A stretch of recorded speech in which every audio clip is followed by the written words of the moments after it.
오늘 주제 설교 9번째인데요. 지혜로운 삶, 내가 싫어질 때라는 제목으로 여러분과 함께 은혜를 나누려고 합니다.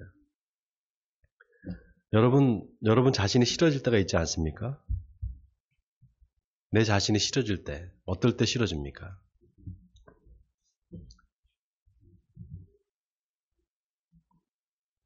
어떨 때 싫어져요?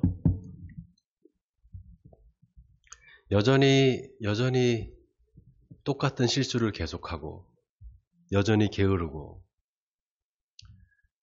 여전히 반복적인 죄를 짓고 있는 나를 볼 때 내가 싫어지잖아요. 여러분 아마 그런 경험이 있을 거예요. 나는 왜 이럴까? 내가 이거밖에 안 되나? 나는 왜 이렇게 못났을까? 자신을 자책하는 경우가 있잖아요. 예수 믿는 사람들은 그런 자책이요, 죄책감으로 느껴집니다. 예수 믿는 사람들의 특징이에요. 뭔가 자신에 대한 자책이 하나님 앞에 죄를 짓는 걸로 그렇게 느껴져요. 세상 사람들과 다른 구별된 삶을 좀 살아야 되는데 내가 이렇게 또 무너졌구나. 하나님 앞에 또 죄를 지었구나. 이런 죄책감으로 옵니다. 문제는 그런 죄책감이요, 구원의 문제와 연결이 돼요. 그래서 내가 이렇게 죄를 짓는데 내가 구원받을 수 있을까? 내가 이렇게 죄를 짓는데 천국에 갈 수 있을까? 이렇게 두려움으로 오게 됩니다. 자, 오늘 본문 4절에서 8절까지 우리 한번 읽어볼까요? 4절에서 8절까지 함께 같이 읽겠습니다. 시작.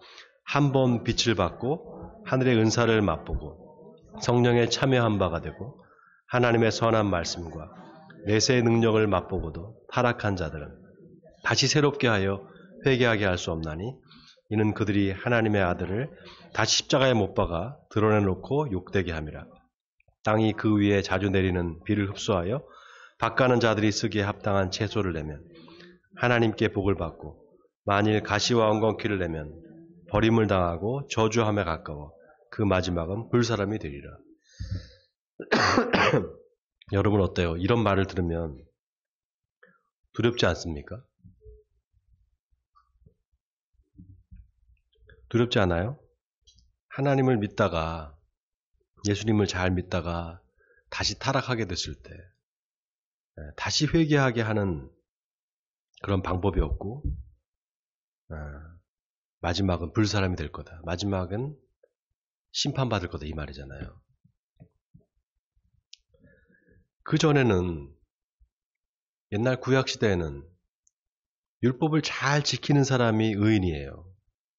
그런데 신약시대에 와서는 누구든지 예수를 믿기만 하면 그 사람이 의인입니다. 그렇게 바뀐 거예요. 이거를 칭의다 이렇게 말합니다. 여러분 칭의라는 말 들어보셨죠? 네, 이신칭의. 믿음으로써 의롭다함을 받는다 이런 뜻입니다. 영어로 justification이라고 그래요. 그런데 문제가요, 그렇게 의롭다고 칭해 주니까 내가 구원받았구나 이렇게 생각합니다. 그러면서 구원받았으니까 이제 죄를 져도 된다, 이런 마음이 생기기 시작해요. 그래서 종교개혁을 일으켰던 마르틴 루터가 한 유명한 말이 있습니다. 이게 무슨 말인가 하면 의인이면서 죄인이다. Simul justus et peccator. 의인이면서 죄인이다. 예수를 믿고 하나님의 자녀가 되었는데도 불구하고 여전히 죄를 짓는 그런 모습이 있다는 겁니다. 여전히 죄로부터 자유롭지 않다는 거예요. 여러분 어때요? 예수를 믿었음에도 불구하고 여전히 죄를 짓고 있는 나의 모습을 볼 때 어떤 마음이 듭니까? 근데 사람이요, 참 변하기가 힘들어요. 사람이 잘 안 변합니다.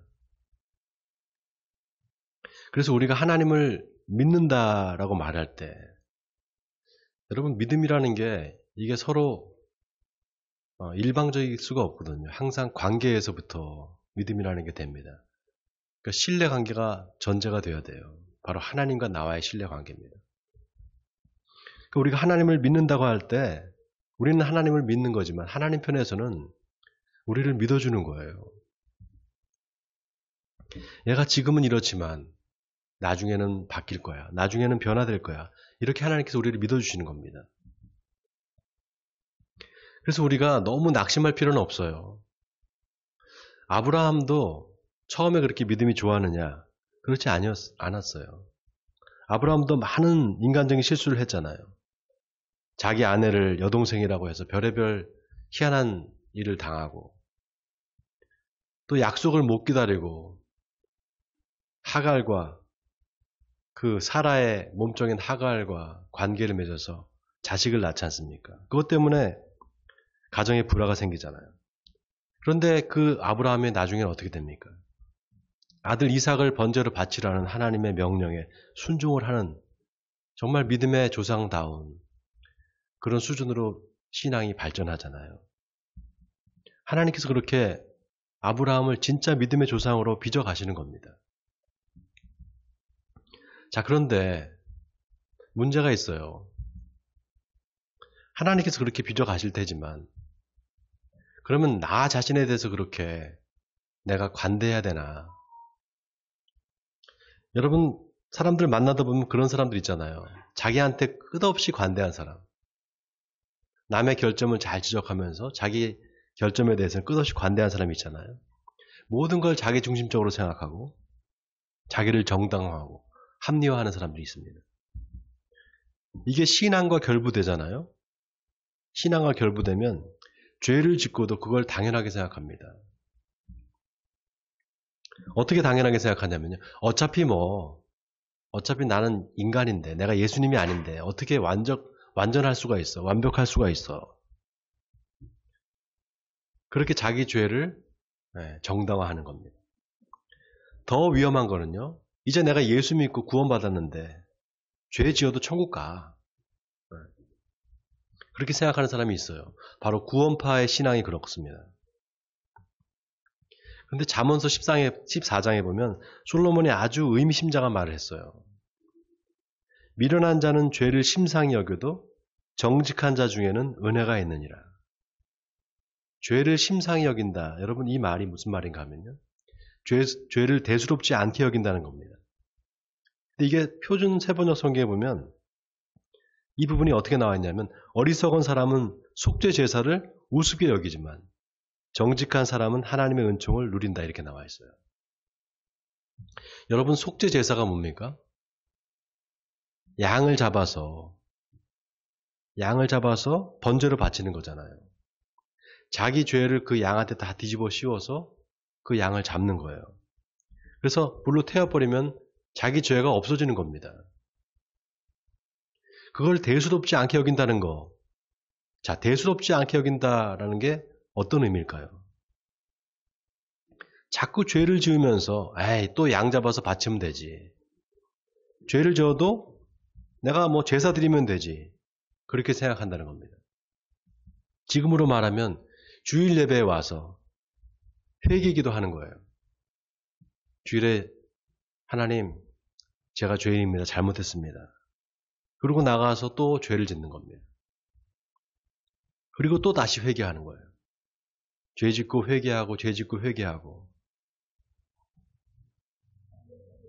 계속 그렇게 반복하는 거예요. 제가 요즘 읽고 있는 책이 있는데요. 연세대학교를 나온 김상봉 교수라는 분이 있는데 이분이 쓴 책이 영성 없는 진보라는 책이 있어요. 이 사람이 기독교인이 아니거든요. 철학자입니다. 그런데 영성이라는 말을 썼어요. 영성 없는 진보. 그러니까 이 사람이 영성이라는 말을 어떻게 정의했는가 하면요. 개인이 전체를 생각하는 마음, 이거를 영성이라고 정의를 했습니다. 이 윤리로 말하면 공동체 의식이고요. 신학으로 말하면 우리가 그리스도의 몸이다. 그리스도의 지체자 이런 의식입니다. 그 책에 보면 뭐라고 말하는가 하면 한국의 민주주의가 위기라는 거예요. 왜 위기냐? 나라를 위해서 정치를 하는 게 아니라 자기 정파의 이익만을 위해서 정치를 한다는 겁니다. 그러니까 민주주의가 정파의 이익을 위한 걸로 이렇게 타락했다는 거예요. 그러니까 지금까지 한국 정치를 보면 맨날 반대하고 타도만 외쳤지 대안을 제시하지 못했다는 겁니다. 여러분 이걸 신앙적으로 말하면요. 맨날 회개만 했지 바뀌지는 않는다는 겁니다. 우리가 세월호 사태를 겪었잖아요. 우리나라가. 또 얼마 전에 이태원 사태를 겪었죠. 수많은 사람들이 죽었어요. 근데 그 이후에 뭐가 바뀐 게 있느냐? 바뀐 게 없어요. 다시 그런 일이 생기지 않게 뭘 만들어야 되잖아요. 규칙을 만들고 안전대책을 세우고 그런 걸 하지 않는 거예요. 그러니까 똑같은 일이 계속 반복되는 겁니다. 사도 바울이요. 이걸 신앙적으로 이렇게 풀었습니다. 율법과 은혜의 관계로 풀었어요. 사람이 율법으로부터 죄를 깨달아요. 그렇잖아요? 내가 율법을 보면 내가 죄인이구나라는 걸 깨닫게 된단 말이죠. 그 율법으로는 의롭게 될 수가 없어요. 그냥 죄만 깨달을 뿐입니다. 그래서 죄를 회개할 때 은혜가 와요. 내가 죄인이라는 사실을 깨달을 때 은혜를 갈구하게 되고 하나님께서 은혜를 주십니다.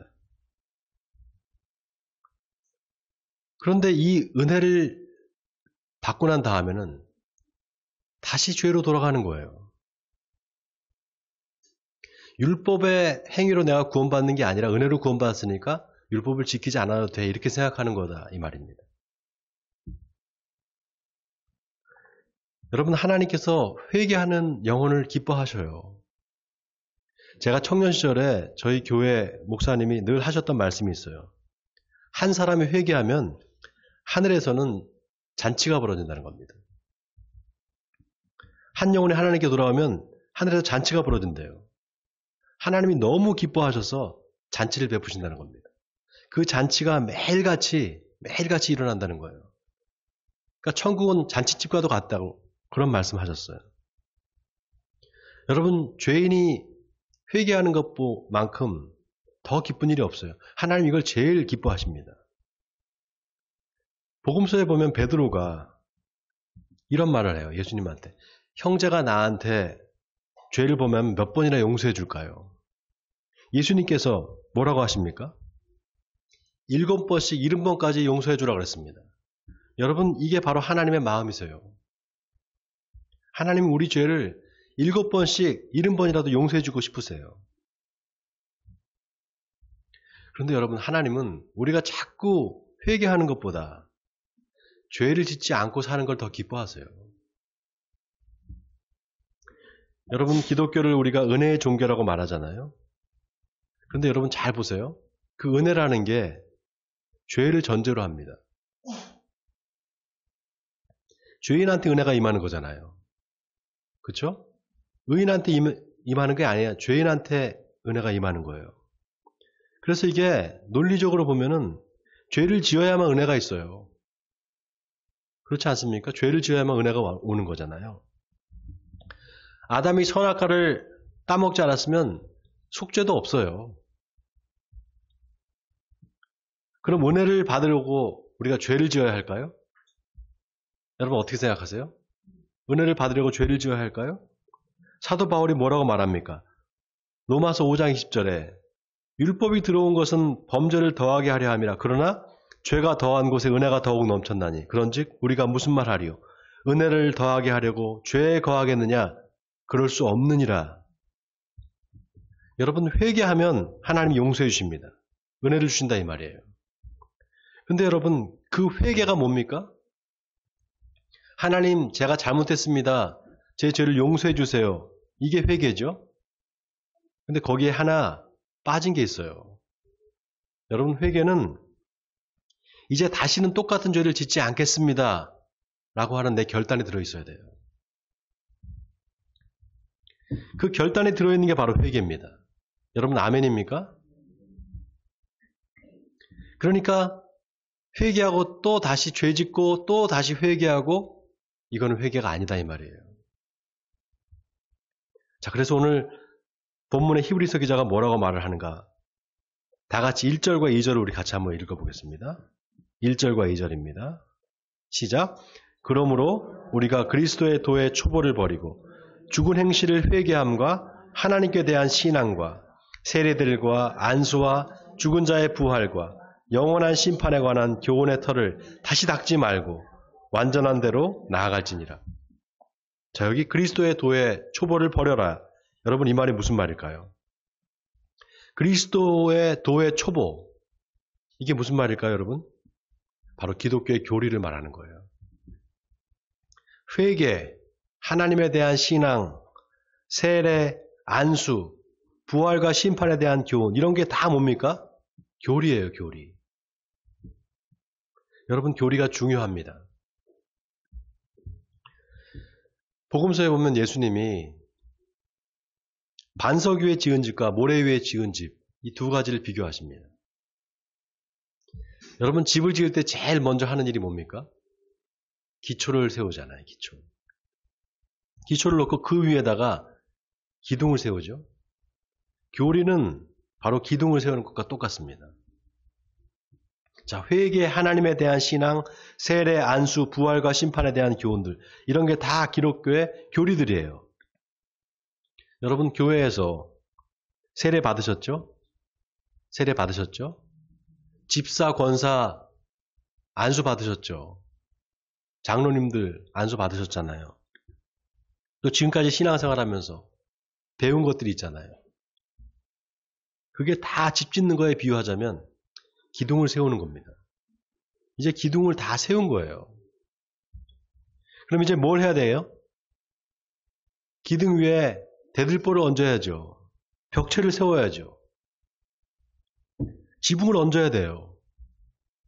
그런데 계속해서 기둥만 만지작거리고 있는 거예요. 여러분, 앞으로 나가야 됩니다. 앞으로 나가야 돼요. 회개와 하나님에 대한 신앙과 세례, 안수, 부활, 영원한 심판에 대한 교훈의 털을 다시 닦지 말고 완전한 대로 나아가라. 여러분, 이 말은 이제 한 단계 성숙한 신앙인으로 발전해라, 이 말입니다. 여러분, 변화되고 싶으세요? 변화되고 싶습니까? 아니면 그대로 살고 싶으세요? 죄 짓고 또 회개하고 또 죄 짓고 회개하고 그렇게 살고 싶지 않잖아요. 좀 변화되고 싶잖아요. 아, 목사님, 저는 그냥 이대로 살래요. 이게 좋아요. 저를 더 이상 괴롭히지 마세요. 그런 분 한번 손 들어보세요. 여러분, 마음에 내가 이러면 안 되는데 내가 자꾸 왜 이렇게 죄를 짓고 있지? 내가 하나님의 자녀로 이렇게 살면 안 되는데 그런 마음이 자꾸 들면은요, 그건 하나님이 사인을 주시는 거예요. 이제 그 한 단계 더 올라서라는 사인입니다. 이제 성숙한 신앙인이 되라는 하나님의 사인이에요. 그러면 결단해야 돼요. 뭐 해야 된다고요? 결단해야 됩니다. 내 신앙이 가만히 있으면 저절로 좋아지느냐? 그렇지 않아요, 여러분. 믿음은 결단이 필요해요. 그 결단은 내가 변해야 되겠다. 마음에 결심하는 거죠. 그렇죠? 그런데 문제는 그게 한계가 있어요. 내가 결심하고 내가 그거를 노력하는 거에는 한계가 있습니다. 그 한계를요, 내가 잘 알아요. 또 누가 알까요? 하나님이 잘 아세요. 또 누가 알까요? 마귀가 잘 알고 있어요. 그래서 마귀가 공격을 해요. 아이고, 네가 할 수 있다고? 한번 해봐. 웃기고 있네. 한 3일 하다가 말겠지. 거기에 지잖아요. 그러면 바로 마귀한테 공격이 들어와요. 네가 이러고도 집사야? 네가 이러고도 권사야? 네가 이러고도 목사야? 공격을 합니다. 여러분, 그런 경험 있으세요? 아, 몰라요. 애슐리는 아직 모를 거예요. 애슐리는 모를 거예요. 그쵸? 아, 어린아이가 그래서 좋은 것 같아요. 그죠? 여러분 아마 다 그런 경험이 있을 거예요. 근데 애슐리가 보니까 이 말을 알아듣는 것 같아요. 그쵸? 너무 놀랍네요. 그죠? 오늘 조용히 설교를 듣고 있어요. 할렐루야. 너무 감사해요. 그런 공격을 받으면 패배감이 생깁니다. 아, 내가 또 이렇게 졌구나. 결국 나는 안 되나? 에이, 포기해야 되겠다. 이렇게 살아야 되겠다. 이렇게 포기하게 됩니다. 근데 여러분, 그 포기는 아주 좋은 거예요. 아주 좋은 겁니다. 왜냐하면 자기 자신의 한계를 빨리 깨닫는 게 좋아요. 빨리 깨닫는 사람이 지혜로운 사람이에요. 내가 뭘 열심히 해보겠다. 내가 이걸로 한번 끝장을 내보겠다. 물론 그 결단이 나쁜 건 아니에요. 그러나 거기서 한계를 깨닫는 거, 그건 나쁜 거 아니에요. 좋은 겁니다. 내가 바뀌어야 되겠다 결단하는 거 중요해요. 그런데 신앙은요. 내 한계를 인정하고 하나님께 맡기는 게 그게 신앙입니다. 내 한계를 인정하고 하나님 나를 도와주세요. 이렇게 기도하는 거예요. 그래서 믿음은 내가 할 수 있다가 아니라 하나님이 하실 수 있답니다. 아멘입니까 여러분? 자, 오늘 본문의 히브리서 기자가 그리스도의 도의 초보를 버리고 죽은 행실을 회개함과 하나님에 대한 신앙과 세례들과 안수와 죽은 자의 부활과 영원한 심판에 관한 교훈의 털을 다시 닦지 말고 완전한 대로 나아가라. 그러면서 뭐라고 말합니까? 3절에 하나님께서 허락하시면 우리가 이것을 하리라 그래요. 여러분, 이 3절이 아주 기가 막힌 말씀이에요. 하나님께서 허락하시면 우리가 이것을 할 수 있다. 뭘 허락한다는 거죠? 우리가 완전한 대로 나아가는 것을 하나님께서 허락하시면 할 수 있다 이 말입니다. 아니 그걸 내가 무슨 허락을 받아야 되나? 내가 그냥 하면 되는 거 아닌가? 내가 결심하면 되는 거 아닌가? 여러분 그렇게 생각하세요? 아니에요. 내 결심만으로 안 된다는 거예요. 하나님이 바꿔주셔야 된다는 거예요. 여러분 여기에 바로 지혜가 있어요. 오늘 설교 제목이 뭡니까? 지혜로운 삶, 내가 싫어질 때예요. 여러분 내가 싫어질 때가 언제입니까? 또 죄를 지었을 때, 또 쓰러졌을 때잖아요. 그때 어떻게 해야 되느냐? 쓰러진 나를 보지 말고 나를 다시 일으키시는 주님을 바라보라는 거예요. 그래서 지혜로운 사람은 하나님께 기도해요. 하나님 나를 좀 바꿔주세요. 내가 노력하는 거 이거 내가 하겠습니다. 그런데 하나님이 도와줘야 됩니다. 그렇게 기도하는 겁니다. 아이고 목사님 이거 안 해본 거 아니에요. 다 해봤어요. 다 해봤는데 안 돼요. 하나님 목사님. 그러면 결국 회개하고 또 다시 또 죄 짓고 다시 또 회개하고 이거 계속 해야 되잖아요. 언제까지 해야 되죠? 목사님 언제까지 해야 됩니까? 계속 하셔야 돼요. 계속. 여러분 계속 해야 됩니다. 다만 그게 당연하다고 생각하지는 마세요. 내가 이렇게 회개하고 다시 또 죄 짓고 회개하고 다시 죄 짓고 이게 나한테 당연한 거야. 어쩌면 이렇게 생각하지는 마세요. 언젠가는 내가 달라질 거야. 내가 내 힘으로 안 되지만 하나님이 나를 바꿔주실 거야. 이 믿음을 놓으면 안 돼요. 여러분 마귀가 우리한테 놓는 두 가지 올무가 있어요. 두 개의 종류의 올무가 있어요. 하나는요. 우리가 죄에 지잖아요. 그러면 역시 나는 안 돼. 이런 생각이 들잖아요. 그게 마귀가 놓는 올무예요. 아, 난 안 되나 봐. 역시 난 안 돼. 또 하나 올무는요. 내가 예수님도 아닌데 뭐. 당연하지 뭐. 어떻게 사람이 완벽할 수가 있어. 이 올무가 있어요. 이 둘 다 마귀가 쓰는 올무예요. 마귀가 쓰는 방법입니다. 하나는 나는 안 되고 다른 하나는 자기 합리화를 시키는 거예요. 요한복음 13장에 보면 예수님의 제자들을 예수님이 발을 씻기는 장면이 나와요. 그때 베드로가 내 발을 절대로 씻지 못하십니다 그래요. 예수님이 내가 너를 씻어주지 않으면 너와 내가 상관이 없느니라 그럽니다. 그러니까 베드로가 그런 발만 아니라 손과 머리도 씻어주세요. 그때 예수님이 뭐라고 합니까? 이미 목욕한 자는 발밖에 씻을 필요가 없느니라 그래요. 온몸이 깨끗하니라 그럽니다. 자, 베드로의 발을 누가 씻어줘요? 예수님이 씻어주는 거예요. 자기가 씻는 게 아니에요. 이 말은 내가 나를 깨끗하게 하는 게 아니라 주님이 나를 깨끗하게 한다 이 말입니다. 나를 변화시킬 수 있는 분은 내가 아니라 주님이다 이 말이에요. 그런데 보세요. 놀라운 게 예수님이 베드로가 발만 씻겨주지 않고 손과 머리도 씻어주세요 하니까 이미 목욕한 자는 발밖에 씻을 필요가 없느니라 전신이 깨끗하니라 그러면서 너희가 깨끗하나 다는 아니니라 그래요. 다는 아니다. 누굴 말하는 겁니까? 가룟 유다를 말하는 거죠. 가룟 유다는 깨끗하지 않다라는 거예요. 왜일까요? 왜 깨끗하지 않을까요? 목욕을 하지 않아서일까요? 제자들은 다 세례를 받았는데 가룟 유다는 세례를 안 받았을까요? 아니에요. 다 받았어요. 그런데 왜 깨끗하지 않다고 했을까요? 베드로와 가룟 유다의 차이가 뭡니까, 여러분? 베드로도 예수님을 3번 모른다고 부인했잖아요. 베드로나 가룟 유다나 별반 차이가 없어요. 둘 다 배신했어요. 그런데 한 사람은 수제자가 되고 또 한 사람은 자살로 생을 마감합니다. 한 사람은 구원을 받고 한 사람은 저주를 받았어요. 왜일까요? 어떤 차이가 있을까요? 바로 그 마음에 정직함이 있느냐 없느냐 그 차이예요. 여러분, 하나님은 우리 마음의 중심을 보세요. 너희가 다 깨끗하라 다는 아니다 이 말은 너희 마음이 정직해야 된다는 거예요.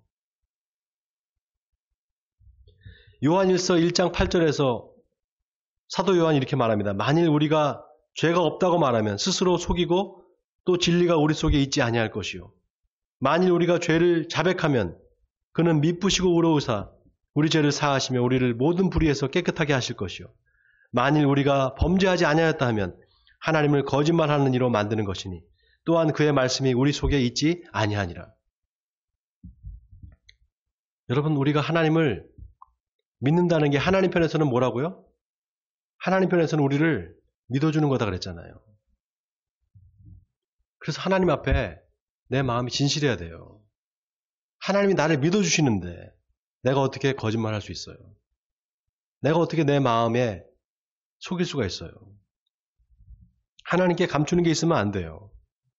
그래서 여러분, 참 신앙은 우리 마음의 정직함으로부터 나와요. 여러분, 신앙이 나를 가리는 허울이 될 수 있어요. 얼마든지 그렇게 될 수 있어요. 예수님 당시에 대제사장, 서기관, 바리새인들 그 사람들 거룩한 옷을 입고 다녔습니다. 화려한 옷을 입고 다녔어요. 그러나 속은 썩어서 냄새가 났어요. 오늘날 우리도 그렇게 될 수 있어요. 죄짓고 회개하고 또 죄짓고 회개하고 정말 연약해서 그럴 수 있습니다. 그러나 그 마음에 정직함이 없으면 나중에는 어떻게 되느냐? 아유, 회개하면 되지 뭐.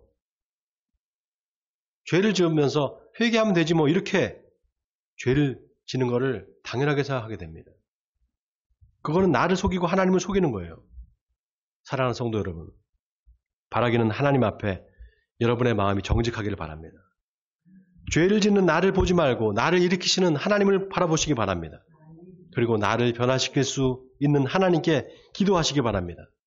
그래서 저와 여러분의 믿음이 어린아이의 믿음이 아니라 장성한 사람들이 돼서 하나님을 기쁘시게 하는 에베네셀 성도님들이 되시기를 주님의 이름으로 간절히 축원드립니다.